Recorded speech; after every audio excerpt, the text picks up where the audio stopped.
बिस्मिल्लाहिर्रहमानिर्रहीम। अस्सलाम वालेकुम स्टूडेंट, उम्मीद है आप लोग खैरियत से होंगे। आज का जो मेरा लेक्चर है वो 9th फिज़िक्स चैप्टर नंबर 6 है और जो टॉपिक है मेरा वो है जियोथर्मल एनर्जी। तो स्टूडेंट, ये आप लोग को पहले भी पता होगा, चैप्टर जो है वो फिज़िक्स के पहले चैप्टर में जियो जहाँ पर जो लफ्ज़ आ जाता है तो आपने किससे रिलेटेड बात करनी है?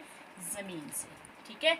और थर्मल जो है वो आप लोगों ने यहाँ पे जो है वो इसके जो मुख्तलिफ तरह के रिएक्शंस होने हैं उससे रिलेटेड, ठीक है, ये पढ़नी है।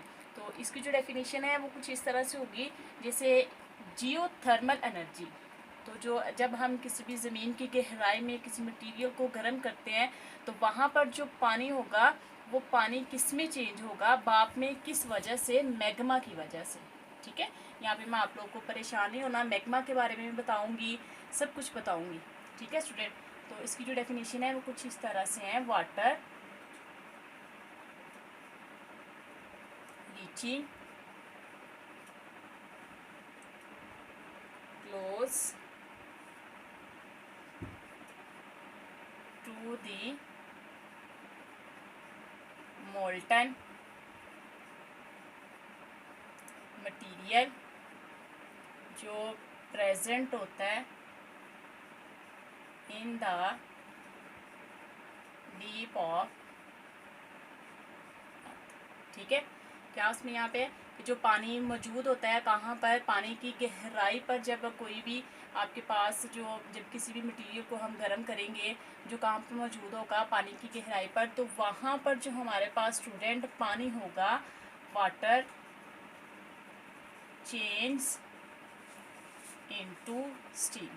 तब वहाँ पर जो पानी होगा वो स्टीम में चेंज हो जाएगा। किस वजह से? Due to the high temperature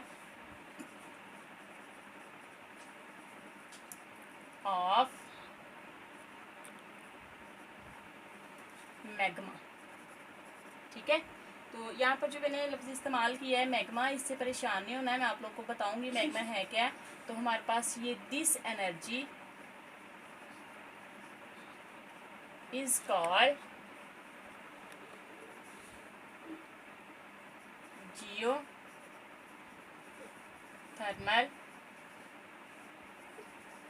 energy, ठीक है स्टूडेंट। तो इसकी डेफिनेशन क्या मैंने यहाँ पे की है? Water reaching close to the molten material present in the deep of the earth. जब जो है वो किसी ज़मीन की गहराई पर किसी भी मटेरियल को हम गर्म करते हैं तो जो वहाँ पर पानी होगा वो पानी किस में चेंज हो जाएगा स्टूडेंट? वो स्टीम में चेंज हो जाएगा। किस वजह से? मैग्मा के बुलंद टेम्परेचर की वजह से। तो वहाँ से जो हमारे पास एनर्जी हासिल होगी उस एनर्जी को हम क्या कहते हैं? Geothermal energy. अब यहाँ पर मैंने मैग्मा का लफ्ज़ इस्तेमाल किया है तो यहाँ पर मैं आप लोगों को अलहदा से मैग्मा की डेफिनेशन बताऊँगी, ठीक है, कि मैग्मा जो है वो है क्या और इसकी डेफिनेशन वगैरह जो है वो क्या है। अच्छा, अगर इसकी मैग्मा की हम लोग डेफिनेशन करें तो दुनिया के मुख्तलिफ हिस्सों में, ठीक है, जैसे हमारे पास जो है वो ज़मीन है तो ज़मीन हमें क्या प्रोवाइड कर सकती है? कभी कभी ये हमारे पास हॉट वाटर भी हमें दे सकती है गैज़र की शक्ल में, ठीक है, हॉट स्प्रिंग वगैरह। तो जो हमारे पास मोल्टन, जो हमारे पास पिघले हुए हिस्से होंगे उस हिस्से को हम स्टूडेंट कहते हैं मैग्मा, ठीक है। तो इसकी डेफिनेशन मैं करती हूँ। क्या है डेफिनेशन?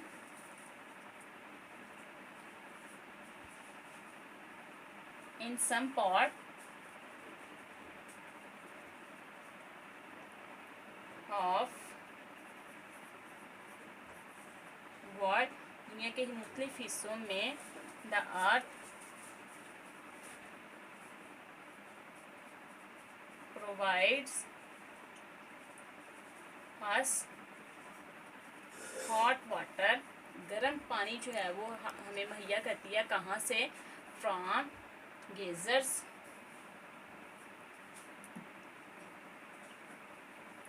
एंड हॉट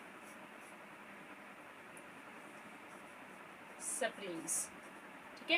ये गैसेस और हॉट स्प्रिंग की वजह से हमारे पास जो दुनिया के मुख्तलिफ जो है वो हिस्सों की जो ज़मीन हमें गर्म वाटर, जो गर्म पानी मुहैया करती है। तो ये जो आपके पास दिस हॉट मोल्टन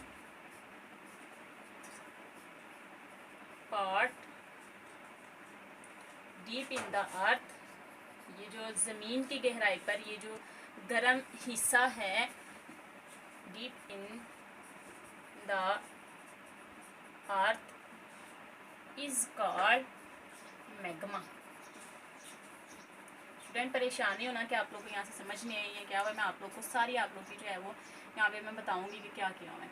मैग्मा क्या मैंने बताया है कि जो ज़मीन के मुख्तलिफ हिस्से हैं, ठीक है, ज़मीन के जब मुख्तलिफ हिस्सों में जाएंगे तो वहाँ पर जो हमारे पास ज़मीन है हमें जो हॉट वाटर मुहैया करेगी गेज़र्स या स्प्रिंग वगैरह की शक्ल में, तो वहाँ पर जो पिघला हुआ हिस्सा होगा ना स्टूडेंट, उस हिस्से को हम लोग क्या कहते हैं, मैग्मा। ठीक है, जैसे इसकी डेफिनेशन में हमारे पास शामिल था कि ज़मीन की गहराई पर जब किसी भी मटेरियल को हम लोग गर्म करते हैं तो वहाँ पर जो पानी है वो स्टीम में चेंज हो जाता है, किस वजह से, मैग्मा के टेम्परेचर की वजह से। अब यहाँ पर भी तो देखें ना, मोल्टन मटेरियल इस्तेमाल किया लफ्ज़, तो ये जो आपके पास मोल्टन मटेरियल है, ये आपके पास जो पिघले हुए मटेरियल है, इस मटेरियल को हम लोग क्या कहते हैं, मैग्मा कहते हैं।